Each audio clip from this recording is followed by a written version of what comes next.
Betapa indahnya perjamuan kudus, betapa indahnya saat kami menyambutmu, betapa indahnya kehadiranmu yang bertatap kuatkan iman kami. Tuhan bersamamu dan bersama roh. Inilah Injil Tuhan menurut Lukas. Dimuliakanlah Tuhan.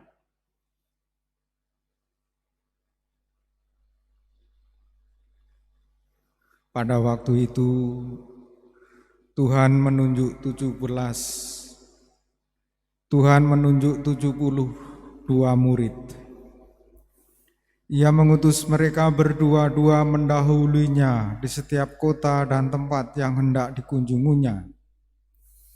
Berkatalah ia kepada mereka, "Tuaian banyak tetapi pekerjanya sedikit. Sebab itu mintalah kepada Tuhan yang mempunyai tuaian, agar ia mengirimkan pekerja-pekerja ke tuaian itu. Pergilah, camkanlah. Aku mengutus kalian seperti anak domba di tengah-tengah serigala.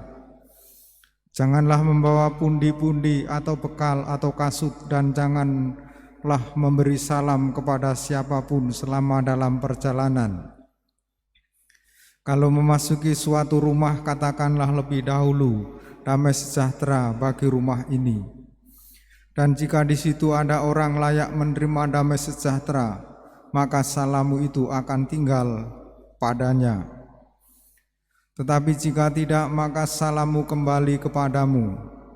Tinggallah dalam rumah itu, makan dan minumlah apa yang diberikan orang kepadamu, sebab seorang pekerja patut mendapat upahnya. Janganlah berpindah-pindah rumah.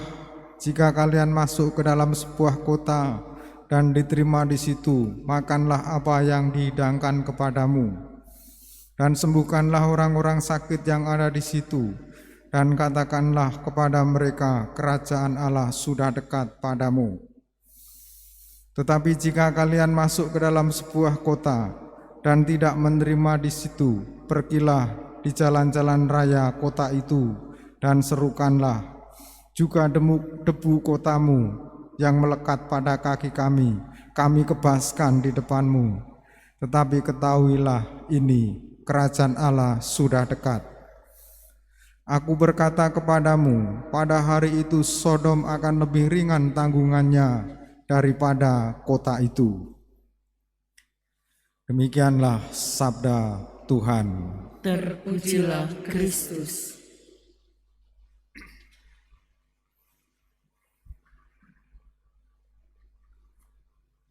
Umat Allah yang terkasih,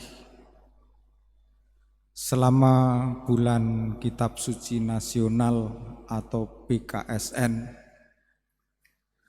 yang saya tahu paroki yang sungguh-sungguh merayakannya adalah paroki Santo Yohanes Paulus II, Murnijaya, Tulang Bawang Barat. Seluruh acara diupload di YouTube, dari anak-anak, remaja, OMK. Ada yang lucu-lucu, nggak apa-apa, diupload saja. Tidak ada bahayanya perayaan seperti itu, karena direkam di rumah masing-masing, lalu di store lewat link. Saya tidak tahu paroki-paroki yang lain, tapi ada yang 1 minggu sekali.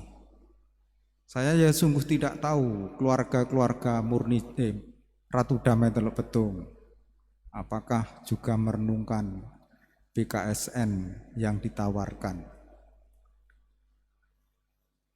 Semoga sih merenungkan dalam keluarga. Kalau tidak, pasti akan menjadi orang yang sangat malas, dan kemalasannya itu sangat akut dan membahayakan hidup, karena tidak punya dasar kekuatan. Dalam kitab Nabi apa tadi? Sampai lupa saya. Nabi Nehemia, di situ ada perayaan tentang pembangunan kembali bangsa Israel. Dan yang mengikat mereka kitab suci, firman, sabda Tuhan yang dijelaskan oleh sangat indah oleh Ezra dan Nehemia. Dan umat menjawab dengan antusias, amin, amin. Dan kitab suci bagi umat Israel menjadi pengikat, firman Tuhan menjadi kekuatan, kitab suci menjadi pemersatu umat. Dalam perutusannya, Yesus mengutus 72 murid. 72 murid artinya seluruh umat manusia diutus, selain 12 rasul. Dengan pesan, tuaian memang banyak, tetapi pekerjanya sedikit. Apa yang disampaikan dalam perutusan, yakni kerajaan Allah sudah dekat padamu, dan yang disampaikan adalah damai sejahtera bagi kamu. Yang diawaskan dalam perutusan tidak perlu khawatir dengan hal-hal duniawi.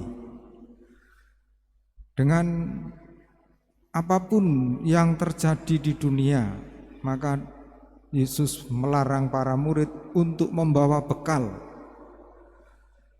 Karena tidak perlu khawatir, pastilah sudah tersedia bagi para utusan hal-hal yang perlu di dunia ini untuk menjalani perutusan, termasuk makan dan minum. Yang diperlukan para utusan adalah percaya kepada penyelenggaraan ilahi. Dan dalam perutusan itu mereka membentuk komunitas orang beriman, persekutuan orang beriman. Maka mereka masuk dari rumah ke rumah untuk membentuk komunitas.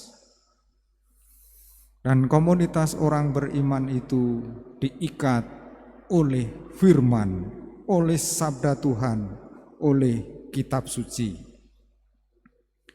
Hari ini Anggi akan dibaptis, berarti dimasukkan dalam komunitas orang beriman dan dipanggil untuk mewartakan Injil Kerajaan Allah yang berisi damai, cinta kasih, dan pengharapan. Teladan kita pada sore hari ini adalah Santo Hieronymus, seorang imam dan pujangga gereja yang mirip seperti Ezra dan Nehemia, bisa menerangkan tentang kitab suci, menerjemahkan tentang kitab suci, tetapi juga menghayatinya. Hieronymus adalah imam dan pujangga gereja Alkitab yang hidup. Semoga kitab suci menjadi sumber kekuatan kita, menjadi sumber iman kita sebagai pemersatu, sebagai dasar hidup orang beriman. Maka sekarang kita lanjutkan dengan upacara sakramen baptis.